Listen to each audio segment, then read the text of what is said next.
Hi, welcome to Kids in Finite Learning. Let's start our video how you can schedule your classes. Make sure that you're already logged in your account. Then under my account, go to schedule class. In here you will find all the event details that you can fill up.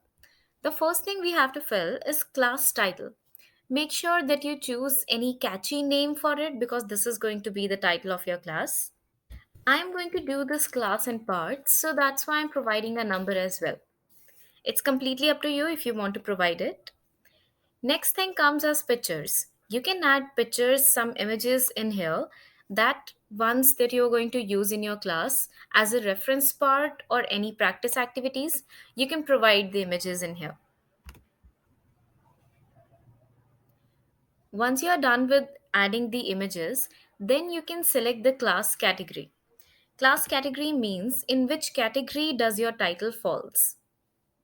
Then you can describe the class description.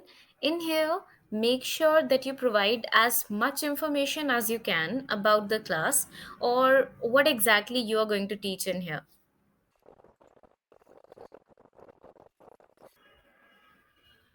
Once you are done with the class description, then you can provide class requirements. If you want pointers, make sure that you do not use one dot and then write the requirement. Instead, use numbered list. If you write one dot and then write the values, it will just appear as a paragraph. Now comes class tags. Class tags means that the words that the person can search for and your class can appear in the search result. You can use any words that are related to your class and just separate them by commas. You can add as many class tags as you want. Then comes class type. This one is really important because that will actually specify the type of your class. It means that mini course means that if you are going to do a class that requires more than one session. So you can do it in like 2 sessions, 3 sessions or 4 sessions. Then you can go for mini course. If it is just one time class, then you can select one time class. If it is a class that is going to recur every month, every week, or after any particular timing, then you can use the third option as ongoing class. As I'm taking the example of Vedic math for division, I'm going to go for mini course. Once I go for mini course, then I need to provide the number of classes per booking by kids. It means how many classes am I going to take for this particular topic. For example, if I'm going to take 3 classes for this, then I'll just write the number 3. Class course recurrence applicable for ongoing classes only. If we are selecting mini course or one time class, we are not going to repeat our class. So that's why we are going to select don't repeat. Now comes class schedule. In here, remember we have to use numbered list.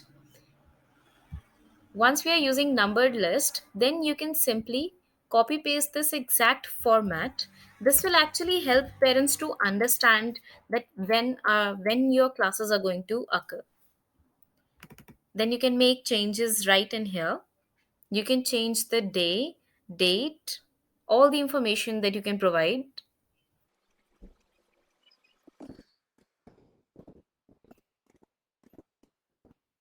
or you can directly type it as well. Just make sure the format of writing the class schedule needs to be same.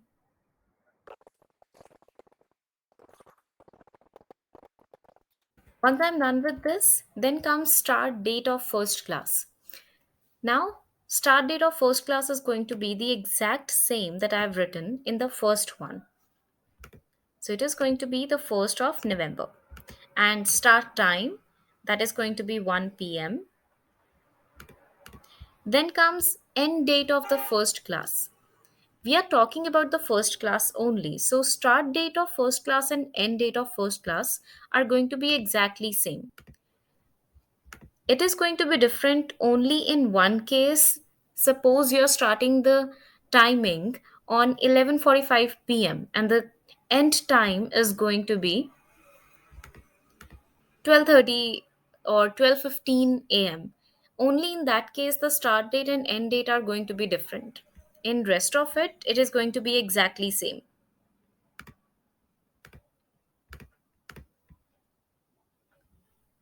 Now comes difficulty level.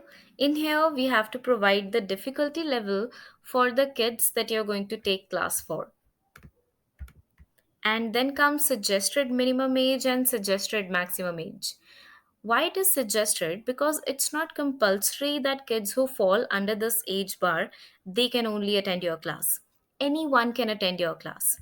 It's just to give parents a reference that whether their kids are fit, fit for attending your class. Now comes the teaching language.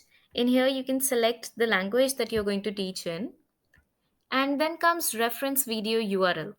If you have any video URL or you have created any video of yours that explains a little bit that what you're going to teach, or you're going to use any reference video in your class, then you can provide the link in here. That actually helps parents to understand the format of class better. But it's completely optional. If you don't have any video, you can simply write not available. Make sure to write not available because this section is going to be visible in the class, so it needs not to be empty. Now comes maximum number of kids. Maximum number of kids actually represents the batch size that you're going to take.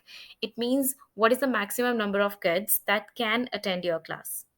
We prefer 4 to 6 kids in one batch, but rest is completely up to you. Now comes class or mini course fee. By clicking on this plus sign, you can actually provide the information about the fee structure for your classes. First, we need to give it a ticket name in here. You can give any ticket name, but we actually prefer that needs to be related or it could be same as your class title. Now comes ticket quantity. Ticket quantity actually represents the same as batch size. It means how many students can actually apply for your class.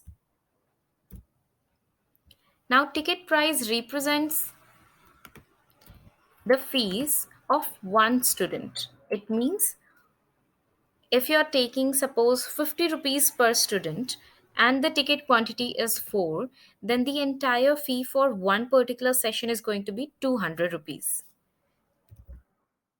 It's preferable that you keep the ticket price as minimum around 50 to 100, but again, rest is completely up to you. Now comes sales start date. It means by what date the parents can start registering for your class. We actually prefer that you select the sales start date as the same date and same time as you're scheduling your class. And sales end date and sales end time represents at what date and what time the parents can stop the registration process. It's preferable that it needs to be the same as the same date as you have scheduled your class. For example, I've scheduled my first class on 1st November, so it could be the 1st November and the time could be just few hours before the class occurs. It actually gives parents the maximum time to book your classes.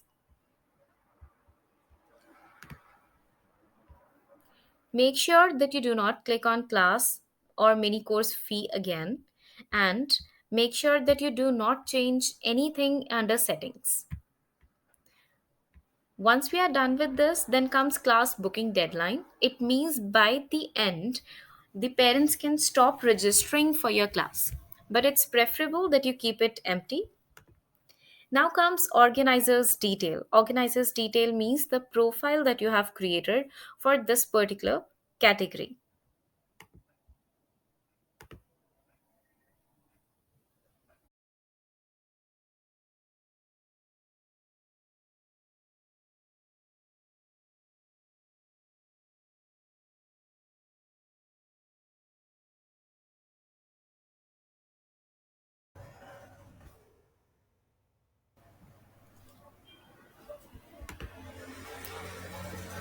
So I can simply click in here and select the profile that I've created for this particular category and then click on preview.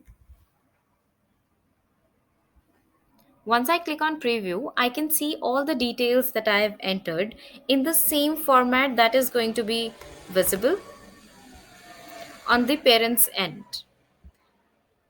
Here you can see that every information is given in the formatting along with the organizer's detail. If you are satisfied with all the information, then you can click on submit listing. If you want to change anything in here, then you can go back and click on edit listing. Once you click on submit listing, the entire detail for your scheduled class will be sent to our team. They are going to review it once and it will be your listing will be visible once it is approved by the team. If you want to still see your classes, like how, is it approved or not, then you can go to manage classes in here and you can see that Vedic Math Tricks for Revision 1 pending approval.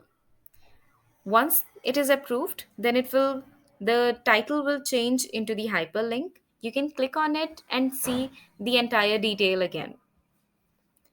Thank you.